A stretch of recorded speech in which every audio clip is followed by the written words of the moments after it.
Welcome into the show. I'm Emily Proud. I hope you all had a very Merry Christmas and your team is still alive in the playoff. I myself experienced only one of those things, but either way, we have big-time college football ahead, and that is a holiday treat. Let's kick things off with an old-school Rose Bowl matchup between Oregon and Ohio State. We identified this as easily the toughest part of the bracket, and if the regular season game was any indication, the Ducks and Bucks round 2 will be electric. So let's welcome in our friends Matt Preem of Duck Territory and Dave Biddle from Bucknuts.com. Let's rewind to that first matchup. I want to know what each team took away from the first episode of this Big Ten battle. Dave, kick us off with Ohio State. Yeah, the biggest thing for Ohio State that they learned was they needed to re-engineer their defense, as they called it, because Oregon had a great game offensively. It's really the only offense to give Ohio State's defense a tough time this year. Ohio State didn't get much pressure on Dillon Gabriel, gave up a lot of big plays. And, Ohio State's been much more aggressive since then. They've done a better job getting pressure on quarterbacks, but we'll see. I mean, there's a reason Oregon is the number one team in the nation, but that's the biggest thing Ohio State took away from that is, they have to be more aggressive on defense and they have to make sure they make the opposing quarterback uncomfortable.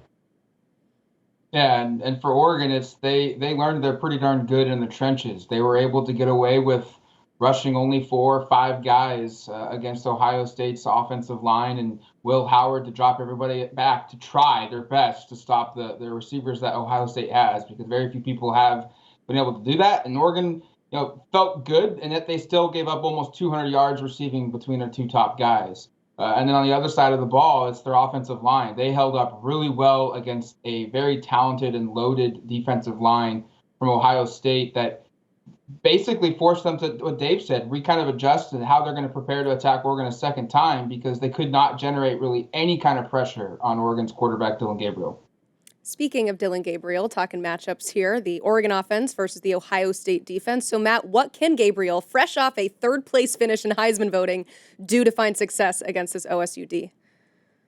Yeah, it's going to be very similar to what he did against Ohio State the first time around, and it's what Oregon's offensive coordinator Will Stein always talks about, and it's take what the defense is giving you, feed your beasts, and the beast being your skill players. Tez Johnson is one of the best receivers in the Big Ten, and if it was any other year where Ohio State didn't have 2 of the best in the country, he may have been in a first-team All-Big Ten selection. He's that good. He's healthy now. He's playing in this game. He was dynamic the first time around, but so for Dillon though, it's just make the simple play. Don't force things. He has been really good at that all year, not pressuring and not putting balls into spots that shouldn't be, and he makes the simple play, and that's what Oregon's offensive coordinator Will Stein's going to be preaching about all week. Ohio State senior corner Denzel Burke came into the season, some projected him as a first-round pick, and he's really had a shaky year. He's cleaned it up a little bit late, but Oregon really exposed him. They went after him, and you have to think they're going to do the same thing again until he proves that he can, not let his guy behind him. I think Oregon's speed at wide receiver surprised Ohio State a little bit.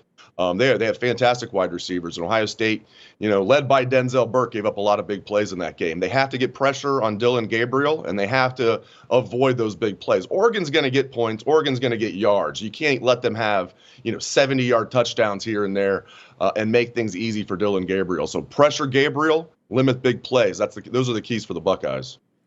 You mentioned those good wide receivers. Ohio State has a couple of those as well, and they really found another gear offensively against Tennessee. But, Dave, what is it going to take to carry that offensive momentum into the Rose Bowl?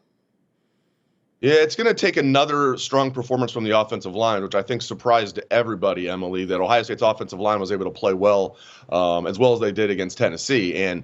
But they also know that Oregon's defensive front is stout. They learned that the hard way the first time around.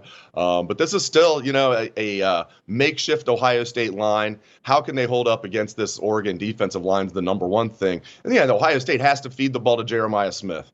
They've got, Carnell Tate's a really good receiver, and Emeka Egbuka's really good, but Jeremiah Smith is fantastic. He really took over that Tennessee game at times, so they've got to find a way, to feed the ball to number 4. They've got to run the ball. They've got to be balanced, but it's going to come down to that offensive line again. If the offensive line can play as well as they did against Tennessee, Ohio State can win this game. If Oregon dominates that matchup up front, it could be a long afternoon, evening for Ohio State.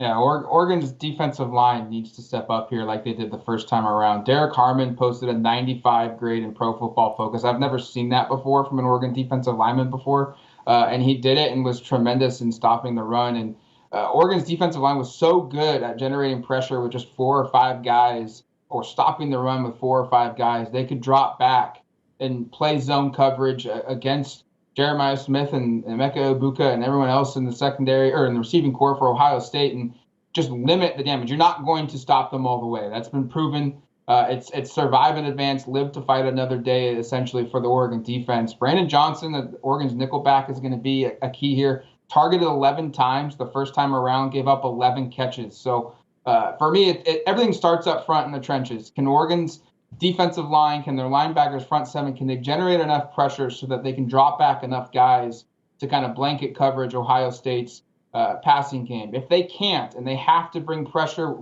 via multiple ways and areas and pull up safeties or pull in the nickelbacks, Ohio State's going to face one-on-one coverage, and that's where they feast.